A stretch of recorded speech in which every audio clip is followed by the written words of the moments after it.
¿Qué harías si una mañana descubrieras que 17 niños han desaparecido? No uno, no dos, 17. Y lo más inquietante no sería solamente que todos hayan desaparecido al mismo tiempo, sería no saber por qué. Porque cuando ocurre algo que no podemos explicar, nuestra mente hace algo casi inevitable, busca una respuesta. Y si no encuentra una respuesta, busca un culpable. Tal vez por eso las historias de terror que más nos inquietan no son necesariamente las que hablan de monstruos, son aquellos que nos muestran lo que el miedo puede hacer con personas normales, personas que tienen hijos, que tienen vecinos, que tienen secretos, personas que cuando dejan de sentirse seguras pueden comenzar a ver amenazas en todas partes. De eso habla Weapons, la hora de la desaparición. Pero sobre todo de lo que ocurre cuando una comunidad entera intenta encontrar sentido a algo que parece no tenerlo. Estrenada en el 2025, es el segundo largometraje escrito y dirigido por Zack Grieger después de Barbarian. La historia comienza con un acontecimiento imposible de ignorar. Una noche, 17 niños de una misma clase salen de sus casas exactamente a la misma hora y desaparecen, todos menos uno. A partir de ahí, la película nos introduce en una pequeña comunidad que intenta reconstruir lo sucedido. Pero Grieger no cuenta la historia de una manera convencional. La película está dividida en capítulos y cambia constantemente de perspectiva. Vemos el acontecimiento desde diferentes personajes. Cada uno tiene sus propios miedos, sus propias heridas y sobre todo su propia versión de la verdad. Y eso hace que la película nos obligue a mirar dos veces, porque lo que parecía evidente puede dejar de serlo unos minutos después. Una persona que parecía culpable puede convertirse en víctima, una víctima puede esconder algo y una escena que parecía explicarlo todo puede abrir una pregunta todavía más inquietante. Weapons no quiere entregarnos las respuestas inmediatamente, quiere que vivamos la incertidumbre, que sintamos esa incomodidad de saber que algo está mal, pero no entender exactamente qué. Y esa decisión narrativa es fundamental, porque el misterio no solo está en descubrir qué pasó con los niños, también está en descubrir qué pasó con las personas que se quedaron. El nacimiento de una pesadilla. Después del éxito de Barbarian, Zack Grieger comenzó a desarrollar Weapons como un proyecto mucho más ambicioso. El guión llegó a los estudios en enero del 2023 y provocó rápidamente una disputa entre varias compañías interesadas en producirlo. La película terminó desarrollándose con New Line Cinema y Warner Bros. Pero detrás de ese éxito inicial había una historia mucho más personal. Grieger escribió el proyecto después de la muerte de su amigo y colaborador Trevor Moore y reconoció que esa experiencia terminó influyendo en la naturaleza emocional de la película. También tomó inspiración de obras como Magnolia y Prisoners, dos películas muy diferentes, pero unidas por una característica: personajes comunes enfrentados a situaciones que los superan. Y eso se siente en Weapons, porque aunque la película pertenece al género de horror, su verdadero interés está en los personajes, en cómo reaccionan, en cómo se rompen, en cómo se aferran a pequeñas certezas cuando todo a su alrededor empieza a perder sentido. Una película construida alrededor de la incertidumbre. Uno de los grandes desafíos de Weapons estaba precisamente en su estructura. La historia no avanza de manera completamente lineal. Los acontecimientos se repiten desde diferentes ángulos y eso significa que los actores no podían interpretar solamente una escena. Tenían que interpretar también lo que esa escena significaba dentro de una historia que el espectador todavía no conocía completamente. Josh Brolin interpreta a Archer Graff, un padre desesperado por encontrar a su hijo. Julia Garner interpreta a Justin Gandy, la maestra de los niños desaparecidos. Alden Ehrenreich, Benedict Vaughn, Austin Abrams y Amy Bandigan completan un reparto en el que cada personaje parece estar cargando con una historia propia. Y ahí aparece una dificultad actoral muy interesante. Los personajes tienen que actuar como si conocieran una realidad que nosotros todavía desconocemos. El espectador recibe la información poco a poco, pero los actores deben saber desde el principio qué significa cada mirada, cada silencio y cada reacción. Eso exige contención, porque en una película de misterio, actuar demasiado puede revelar la respuesta, pero actuar demasiado poco puede hacer que el personaje parezca vacío. Weapons intenta caminar constantemente sobre esa línea. Zack Grieger y una dirección que confía en el espectador. La dirección de Zack Grieger es interesante porque no intenta convertir cada escena en un espectáculo. Muchas veces hace exactamente lo contrario: observa, espera, deja espacio y permite que nuestra imaginación haga parte del trabajo. El terror aparece muchas veces en el fondo de la imagen, en un espejo vacío, en una puerta, en una figura que aparece demasiado lejos. Es algo que no debería estar allí.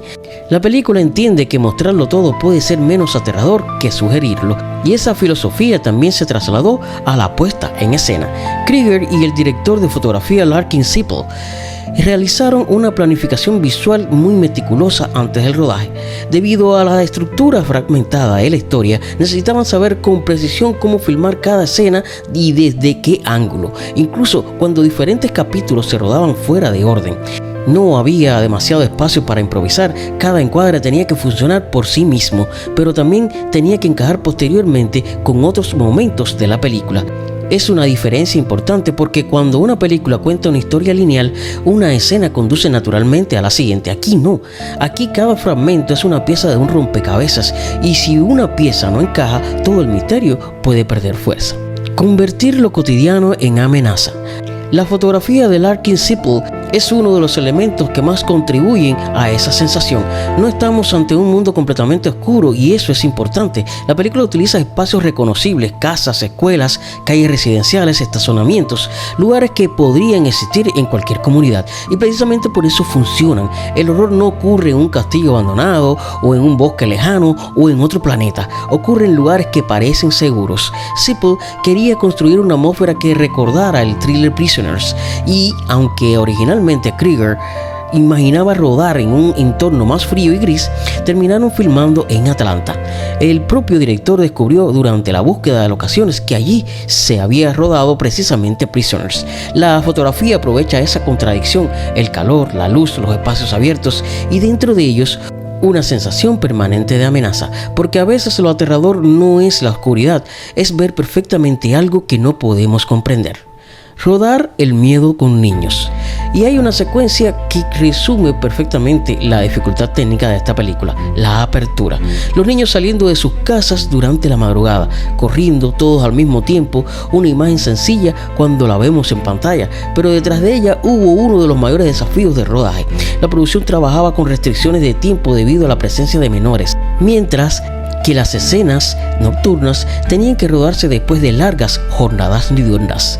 Krieger y Sipple llegaron a trabajar hasta la noche con un equipo reducido para conseguir las imágenes necesarias. Lo hicieron durante varios días en pleno verano de Atlanta, con temperaturas elevadas y una humedad considerable. El propio Krieger explicó que la secuencia fue especialmente complicada porque además existía el riesgo de una huelga que impedía extender la producción.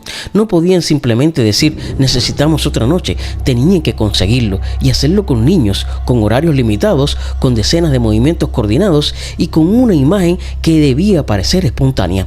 Ese es uno de esos detalles que cambian nuestra percepción de una escena, porque cuando la vemos terminada solamente vemos a los niños corriendo, no vemos todo el esfuerzo que hubo detrás para conseguir que esos pocos minutos parecieran inevitables.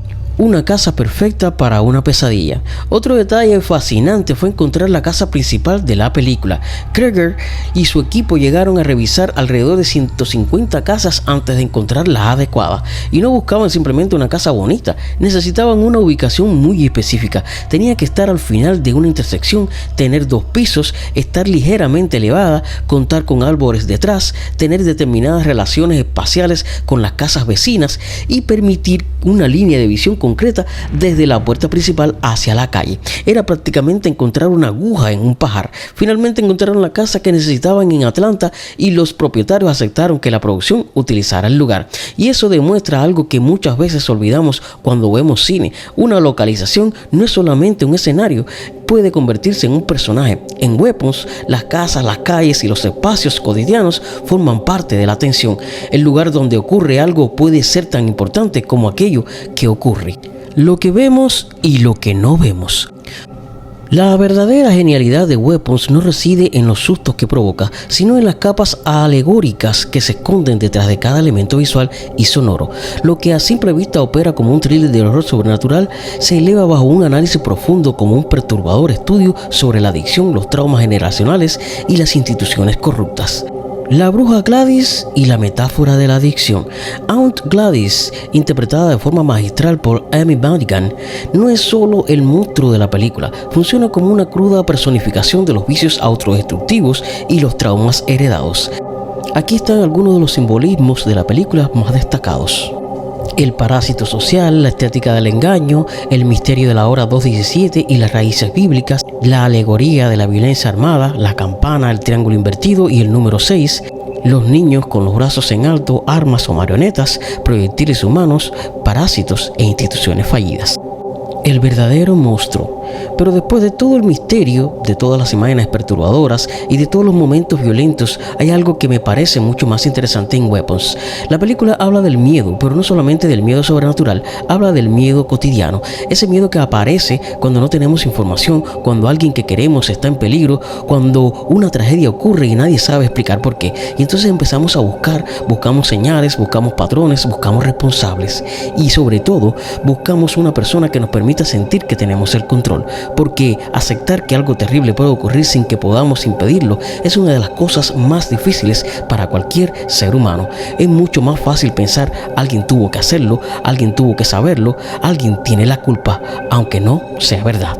Quizás por eso Weapons resulta tan incómoda, porque debajo de su misterio, debajo de sus imágenes perturbadoras y de su violencia, hay algo demasiado humano. El miedo a perder, el miedo a no saber, el miedo a estar equivocados y sobre todo el miedo a descubrir que aquello que más nos aterra no siempre está afuera, a veces está dentro de nosotros. Y quizá esa sea la verdadera pregunta que deja la película cuando terminan los créditos. Cuando el miedo llegue a nuestra puerta, ¿vamos a buscar la verdad o simplemente a alguien a quien culpar?